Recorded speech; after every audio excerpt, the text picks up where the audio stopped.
Hello and welcome to Co-op for Two. I'm Greg. And I'm Jesse. And today this is our review and discussion of Cahoots. If you'd like to see a quick and dirty rules explanation, I would direct you to our video on that subject. And of course we have the long playthrough of Cahoots. Not too long. And speaking of the long playthrough, if you've watched the long playthrough, just know that between the recording these two videos, Jesse and I tried to go get Impossible Burgers, and we were unsuccessful. Yes, we were. It's a little late in the day. We're night owls. So, Jesse, how did this game come to you? Well, I watched a playthrough of this on one of my favorite YouTube series, which is Game Night, the Board Game Geek run channel where there's 4 or 5 of them and they play through games. And when I see them enjoying a game, I think there's a good chance that we're going to like it. And I brought this, and we've been playing this for a while, right? Yeah, it seemed like we kind of warm up with this game quite a bit. It's been kind of a mainstay. I think also it's one of those games where when we first became friends and started playing games together, it sort of became a tradition a little bit for us. Yes, it is frequently a way we warm up before we get into games. It's kind of like the same way you might feel that way about like a game that you maybe isn't, by today's standards, wasn't that good, but you have a soft place in your heart because it was an earlier game that you played together. Mm-hmm. Not to say good or bad about Cahoots, but you want to talk a little bit? What do you think about the look of the game, the theme? Well, I mean, the theme is non-existent in this game. It's a bit of an abstract. I will just interject that one of the interesting things about this game is it's been printed in lots of different versions in languages, and some of them are themed more. There's a little robot themed one. That was going to be mine. And there's like a little monster themed one. I forget, I think Tippy Toppy is one of the names. But anyway, so there is some theming they tried in other versions. This one is completely absent.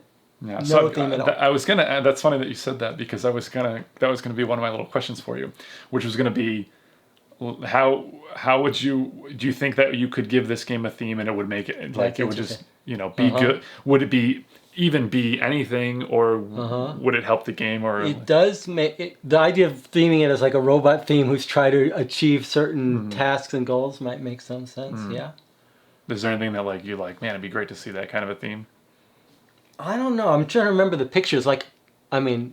The robot one was attractive. The monster one was kind of like, why are there monsters doing this? But I'm not familiar with all of them. I hope that they'll keep reprinting it. It doesn't seem to get the attention it deserves, but we'll get to that. So you're in cahoots with somebody else. I guess that's the. Part of me was like, what exactly? It's is a cahoot? It's not really a noun. It's like a cahoots. Yeah. I mean, it's funny because it's you're in cahoots with someone. Can you just say cahoots? Is that the cool kids say cahoots? I don't have time for in cahoots. There's another game called Cahoots that came out almost the same year, and it has caused some confusion. Well, it's always very frustrating when movies do that and things like that. And but it is weird that there would be another one. You'd think they would say in cahoots. You would think it's like a game of chicken. You would think one of them would change their name. Okay, so art theme are basically non-existent, but they're very readable, right? Yeah, absolutely. I mean, the art, I guess I could think of similar, or not similar games, but games that deal heavily in cards like this. You think of the game about the trees. What was it? Arboretum. Yeah. Arboretum. That's it's gorgeous. The art in that game is absolutely it's true. beautiful. That's not a co-op game, so I don't know if we're allowed to talk about it here. But I mean, it's essentially that doesn't need to have that art, but it does have it, and it really enhances the game. Yes. Here, I mean, the art is definitely functional. I mean, I know I've got a pink 6. The goals. It's readable. You can see what's going on, but it certainly doesn't making you. Now, relevant to that, one of the things I do remember from one of the other printings is they added symbols for the goals, because it's now so language dependent. But one of the one of the versions had actual symbols telling you about the goals so that you could see. One thing that this is so funny because it's such a simple game, but it's so cool that actually they do put that, and when you're playing it does make a big difference, because you just look at it quickly and that's the orange goal, it's the 3, green, green 6. I mean, that jumps right out at you. So as a graphic design, I guess there's the idea of functionality and and beauty, right? Like it's like, and in this game really is on the functional side, right? I agree, and that's not nothing. I mean, we've played games where it's hard to read this stuff, so for sure. Sure. I mean, so in that, how do you do you think this is like an easy game to learn? Oh yeah, I mean, it's one of the easiest games to learn, to teach, and that's part of and to play. I mean, part of what makes it such a sort of. The setup is like instantaneous. Yeah, setup is quick. Lots of nice shuffling. If you like shuffling, it's very rewarding. And I think it's funny because he had to go find this box, because it's not. Because I keep the game in a little deck so that we can play it at any time. Is this something that you brought around to like restaurants and stuff like that? Is that right or no?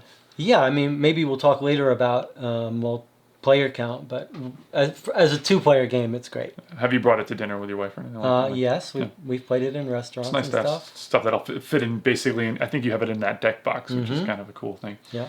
What do you? I wanted to mention too that I think it's cool that like the fours thing. So if you watch the our video on the either one, by the I guess the fours, but it's cool that like it's like 4 goals, 4 cards in the tableau, 4 cards in your hand. That's so elegant. It's I mean, you're so like, how clean. many cards? Because like, there's so many games where you're like the game really well, but maybe you haven't played it in a year, and you have to like pull out the rulebook and be like, how many cards do we have in our hand? Or it's just kind of cool that it's all 4s, and it's really easy to remember. It's just so elegant. There are no special rules. It's a good example of a game that really favored elegance over stuff. If a goal is complete in the beginning, you don't have to do some special thing like if there's a rule, if one of the goals has been accomplished, take that out, reshuffle, put this in. It's not for this weight of game. Keep it clean, keep it simple. Well, that's what's kind of cool about when you're playing, is that it's is that a goal. Sometimes you're going to get those situations where you start the game and you've automatically gotten a goal, or you achieve a goal, you bring out the next goal, and that one's it's kind of fun. It's like a little piece of candy. It's very satisfying to see that, but at the same time, I feel that like you do get very unlucky. So it's like that thing with dice rolling, right? Where a dice roll will over time will you'll get to the goods and the bads, right? Like it'll even out over time. So I think that's kind of cool. What do you think about the game length? I mean, game length is great. Everything feels very well balanced for what the game is. It would be hard to think of ways to tweak this to make it cleaner, better. Yeah. What about you? I mean, you're big into game length. That's it. Yeah. If a game is good but at the wrong length for what it is, we joke about that, right? Because like everybody has these like so and so's rules or whatever. Like I always say, like that's kind of my rule, I guess, which is that a game has to be like.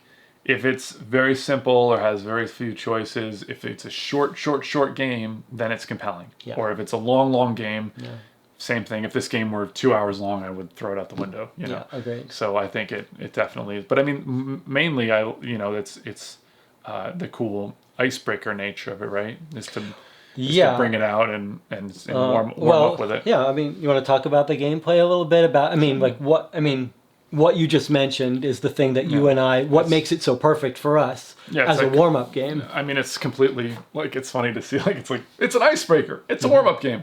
Oh, which is it? Is it my hot or cold? Like, but it's like, it's good. Like, so when you get, when we would get together at the game shop, of course, pre-COVID, and we would just go in and it's like, a lot of times we would just be discussing, well, what did you want to play? If we didn't have a plan, what do you want to play or whatever.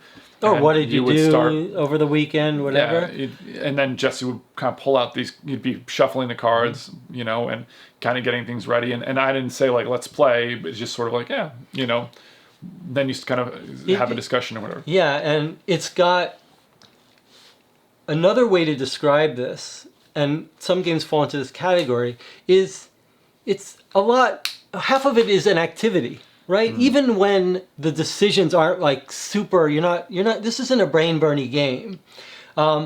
There's strategy involved, but it's also an engaging activity. Whatever primal thing, matching the colors, matching the numbers, that it gives you enough to do while you're talking and catching up. That it's really on that line, it's like most of your decisions are on. I mean. Most decisions that you make are going to be, well, yes, of course, I'm going to play this here. But there are like a number of points in the game where you can kind of say, well, I'm going to be clever about this, or I'm going to play here because if you have the ability to play, it's going to be more like you're playing the odds, sort of like playing cards. Yeah, there are certain heuristic decisions, like sometimes if you can't do anything, change up something. Yeah. There's also, we should say, I mean, neither of us are particularly fond of memory elements in games, but there is some room for some sort of deeper strategy if you wanted to remember that you've played a whole bunch of green, so you're probably going to have less green coming up, or all the 5s are gone. I would be amazed if anybody, I mean, even if this were a competitive format, like where it was like, this game has gone big on competition, like, I don't think anybody's remembering like the cards that have been played in that way. I just think it's too much to remember. Well, we like, certainly don't play that way. Yeah. And I would find it really hard to believe anybody could, you could have a sense like, man, we got a lot of green cards in the beginning of this game. Well, okay, that does happen if we dump huge numbers of one color and then we know we haven't seen those goals. Sure. We know. So yeah, I mean, like I think you hit the nail on the head about the talking over it or catching up, because like it's just enough interesting choices to be able to be, but enough on rails where like this is like one of those perfect games where like you can kind of talk over and you know catch up on, hey, what'd you watch this weekend? How'd that, you were building a table, how's that going, you know? And then, you know, like it doesn't, I mean, you could essentially set the game down, leave, go eat, go try to get another Impossible Burger, come back, and you know, you'd be having those same choices. It wouldn't matter, like it's okay. So in that sense, it is the perfect game to kind of like chat over. Are there problems with the game? Can you think if there's anything that we would do better? I mean, usually we actually have when we play a game, we find lots of flaws. Yeah, this one is not. Yeah, I mean, I think because there's not a compelling amount of choices, and a lot of your choices are going to be on rails, and that like sometimes you're simply going to get those swings of luck or those swings of bad luck, but it just fits that nice little neat thing of like warming up and playing. You could play this with a family member. You could play this with your mother, your father, kids, anyone really. Yeah. I mean, it like fits that little bucket, right? Where like, I mean, the game length is very quick. I think our playthrough of it though was like quite a bit longer than I would usually assume, but we were talking quite a bit like through it. So it's there is like with co-op games, you don't want to win easily, right? You want games to be hard, and this has that feeling. It's not that easy to win a game, and you can adjust the difficulty, right? That's another nice feature for more goals, and it's got that nice flavor where you're like, we're getting killed. If my wife watches this video, that's going to be her favorite part, the cat coming in. Yeah, I mean, I think just in general, like that's, you know. I mean, that is nice. There are lots of games we play where the difficulty rating is hard to adjust and is not well calibrated. It's either too easy for a 2-player game or too hard. This has got it. This feels right, doesn't it? I mean. Yeah, I mean, again, like I think it's, you know, you're making just enough decisions, but it's not, you know, there's not. I mean, if like this was like a game like Hanabi where you cannot talk during the game.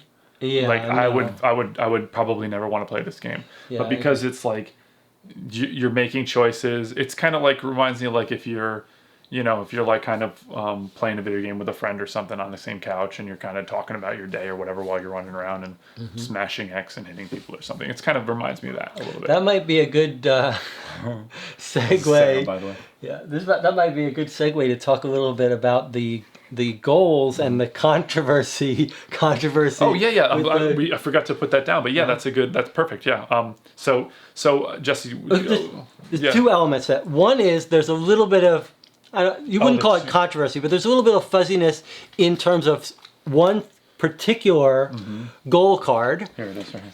This is an example. Right.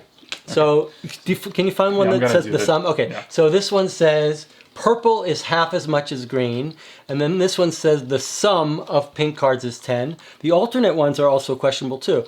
So anyway, when we play it, the way we treat this rule, when it says purple is half as much as green, we treat this as meaning there are half as many purple cards as green cards. So we don't look at the actual numbers on the cards, we just care if that's... Purple's half as much as green. Right. Now, on the Board Game Geek forum, I posted this question. Yeah, this is how we would... Right, that would be This is how we have scored this particular goal. And the designer of the game, who is Is his name I'll even look for it on while you here? tell them. Anyway, he replied and he said, well, when I wrote the game, I intended this to refer to sums. So the sum of purple is half as much as the sum of green, but he agreed that there was a terrible way that they wrote some of the rules with sum. So anyway, we play it this way anyway, because it just seems more logical that if the wording is different, the goal, and it's a different kind of goal. It's just fun. Yeah, I think like it's not like it's any easier or harder. It's just different because It's a little easier. Yeah, well, I guess you got a 4 and 4. But- I suppose that's. but in the some game- ways, it's actually easier to put one card down than it is to get that's another. true. That's true. But that leads us in. I'm sorry. Did you want to? Yeah, no, I mean there was that. And people occasionally will post about there's an alternate one too where it says alternate cards must be green, and we wondered if the alternates are green, but you have another green. Always that non-adjacent to me is this. So Sure, no, that's true. But the question was, if the rule says if there's another green here, is it still alternate or green? And we played it the harder way, which is right, to make which sure is what that he you said. can't have a green. Right, which is what he said. So but then there's a second rule controversy between the two of us slightly, which is the discussions of what you can communicate. Can we put a pin in that just for a second? I want to mention something quickly fast. It's really kind of amusing to me in a way that like, it's like this game needs an FA. It's the rules. You can learn the rules in 5 minutes, and yet there's like, you know. Well, it shows you how easy it is to find. If either way you played this rule, like who cares? I mean, like you could know the absolutely. rule as you know it, and nobody could ever tell you. That's absolutely true. There are lots of games we play where we're like, we need to get this exactly right, but this is not one of those games. So the other thing is that the communication rules are quite nebulous. Well, this is for Greg. People should know this about Greg. Greg regularly, when we talk, after we play a game that involves some kind of communication, right? Whether it's crosstalk or any time where there's teams and you're allowed to communicate, Greg always comes to me afterwards and he says, I've come up with a system to keep people from breaking the rules of communication. Like what was one was like you had two signs they could hold up, or they would write their name. They would write the clue down in code names. You've always got systems. I don't remember that one. Yeah, it's like to keep people from leaking code names information. Is easy. Just you're not allowed to talk if you're the code giver. You just never say anything. That's a perfect example. People will be like playing code names and they'll be like, all right, this is a stretch, guys, but it's 2 rope, and you're like, well, thanks for like saying that. You know, it's completely breaking the rules. But you're the only person I know who goes back to the drawing board and comes up with props to stop. I'm like the Carrot Top of board gaming. Okay, so. I mean, it's just like in some games where you're like, you know, in Shadows of Camelot, it's like, you know, like, I have a furious battle prowess. Okay, well, when he says furious battle prowess, that means 5, so he has a 5. These are house rules you're saying that no, people I'm just saying, like, with? you're allowed to say anything you want, you just can't say the number, and so it just becomes the thing where, like, you just basically tell them the number and they just have to, like, you know, you're like, I'm saying green, and when I say green, it means 1, and you just say green every time, so it's just so stupid to me. So we had these little... cubes, and so basically the idea is like if you put the cube down and you put it with something else, then like this is my information, and you can see. So if you remember that, that's their information, and then it just shows like I've spent my information. There's my information. Sure, and the rules are very clear about what you can't say. You can't say anything about what's in your hand. Yeah, but it's a little. Yeah, go ahead. You are not allowed to state what numbers or colors you have in your hand. Now this is the part where we have a disagreement. The only communication allowed is which piles you would like to play onto. Or but not underlined or italic.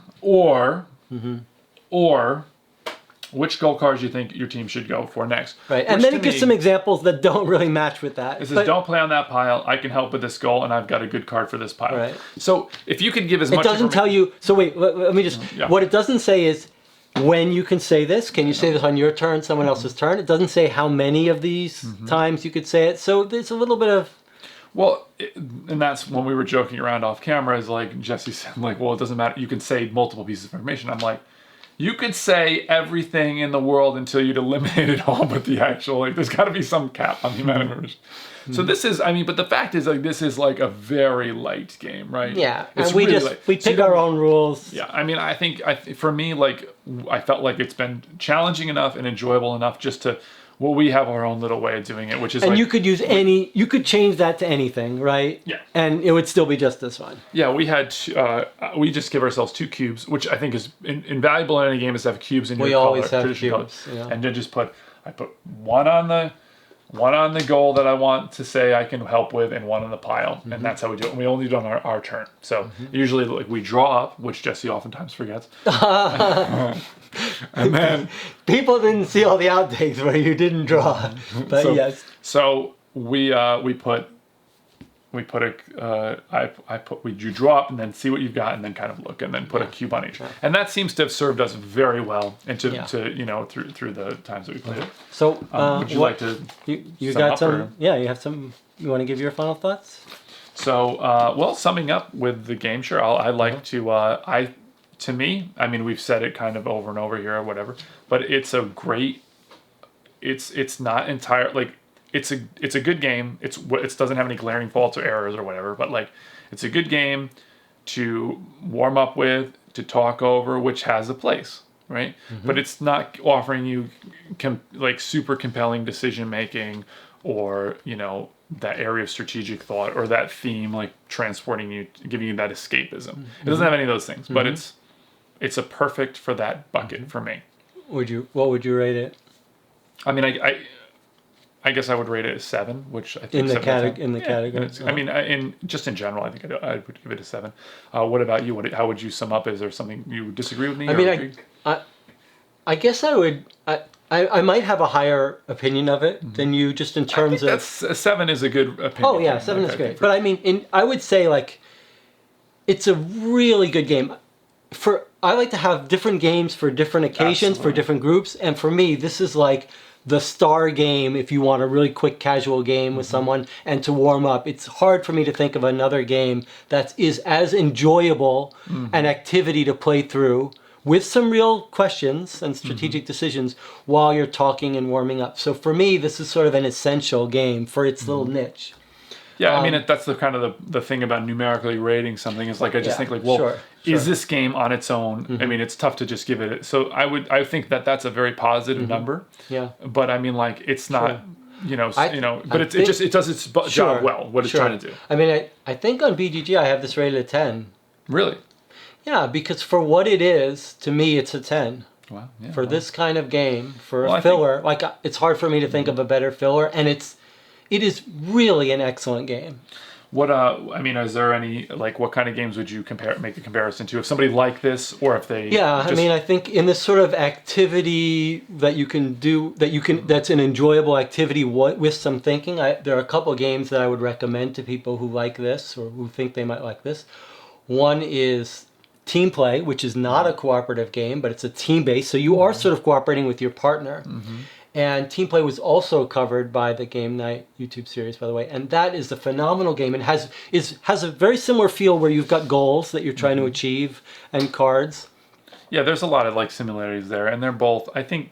I mean, We've played Team Play. Yeah. I mean, I think when you're playing that particular game, you're able to, whenever it's somebody else's turn, you're like kind of talking or whatever. And I guess if people were to play this, I know this is just for 2, but like if people were to play this with a large number, it just increases the fact that like, it's my turn, okay, I'm doing this, like the discussion or whatever. Well, I mean, one of the reasons why we like the 2-player cooperative games so much is you can keep track of the board game state and have a little bit of more control. I mean, I know we don't really cover this, but do you think it does play. I mean, it is an enjoyable I can't activity, imagine but playing this with any not as well. number of players. Personally, like by the time it got back to you, I feel like any bit of the strategy that you have probably would go out the window. You would just play the best card that you had at that time.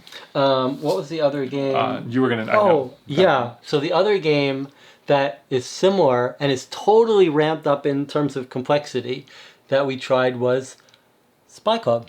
I don't know if I'd say it's ramped up in complexity. I would think that I would use the word more robust. I don't think it's that much more complicated. Spy Club is a whole legacy game with new rules being added each round. But I don't think it was. Maybe. We had such an experience with Spy Club. We'll cover that. You'll game have to stay tuned and watch a future episode because we'll have to. Here's a little teaser. We're gonna have to reacquire it. Yeah, that gives you a little clue. But I do think like it's like. it doesn't like that game didn't strike me as being super complicated, but what it does No. seem is it kind of has the same sort of things going on. Same but basic mechanic of more playing on robust. top of a deck. Yeah, I mean, I think it's an apt comparison in some ways. What about you? You have games you'd... Yeah, I mean, I think like it kind of fits that same bucket for me as well. First of all, it reminds me in some way, whether it's right or not, but when I think of it, I think of like Hanabi.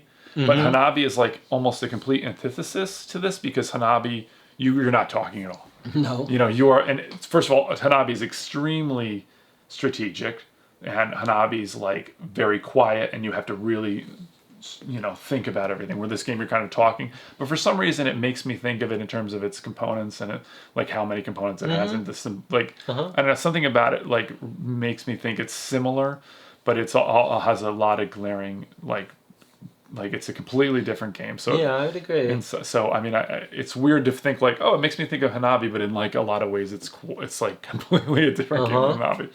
And the other one is like it makes me think of The Crew in a way because I kind of feel like I can see The Crew, you're playing these tricks. It's a trick-taking game, but you know, in the same way that you kind of want to. Well, you've got goals that you're trying to achieve. And so I think like maybe, and we'll talk about The Crew. I think you know, We'll have a video we've been playing that a little Mm-hmm. bit recently, so. You know, it's The Crew is quite feels the same kind of niche for me or whatever. It feels very similar. I feel like you can talk over Crew. Maybe not quite as much. Maybe there's a little more thinking. But, Crew is much more involved setup and stuff, That's especially if true, you're too. playing it in person. but I feel like if this is the kind of like if like I only my wife will only play this game. Or my husband will only play this kind of game. Like maybe The Crew is a good one to try. Yeah. But I do want to point out, maybe to get close to closing out here on this, and is that so now that we're in like COVID times, and people are using Tabletop Simulator quite a bit, Jesse has. Well, go ahead. Oh yeah, well I wrote a mod for Cahoots on Tabletop Simulator that you can download and play, and it basically just automates the process, so you don't have to. You lose out on the shuffling. Well, I'll tell you this, like, it's so funny because I guess we'll probably talk about this when we talk about The Crew, but like, I had just played, you know, we've played this now, and we played your version of it on Tabletop Simulator, and it's like, the game is, you get a little spoiled, you know, like, because it shuffles for you, it figures everything out, it shoots the cards everywhere. I mean, you did quite a lot of work on automating all that, like a huge amount of work, crazy amount of work. I can't believe how much time and energy you put Well, into most of it went on The Crew. Well, The Crew, yes. Cahoots was... Right, somebody else had a mod up, and I think you... Or no, was that your... No, I redid The Crew, but The Crew is where I... No, the learned Cahoots on it. version, I'm saying. Yeah, someone had... Quick diversion. In Tabletop Simulator, there are scripted mods and non-scripted mods, and the non-scripted ones just have all the pieces, but you have to do all the shuffling and put things in their places. So someone had a Cahoots one. I made one that does all the scripting. Yeah, so I mean, like... So yeah, check that out. It's so free, but you have to buy Tabletop Simulator. But it is a good chance to try... If you have it, you could try Cahoots and then... It's a great game for playing online, right? I mean, you can see the table... Well, yeah, I mean, it's very well, but I'm just thinking, like, this is not the kind of game I would want to be like, I'm going to go online and play this. First of all, I don't really like to do that anyway, but, like, this seems more of like as we've described it, sit in person and play. Well, but when we play it, you're talking, you're having a conversation. Same thing. But I'm just saying, like, it's funny how you get, you know, like, a little spoiled from the shuffling stuff. And I hadn't mentioned that to you off camera, so I thought I'd do so now because it's kind of funny. Yeah, well. Well, that was our review and discussion of Cahoots. Hope you enjoyed this, and thank you for joining us. Well, don't thank them; they should be thanking us, right? But we hope you'll come back and join us for our next games. And maybe Sarah will make another appearance. Let's hope she does so more quietly this time. All right.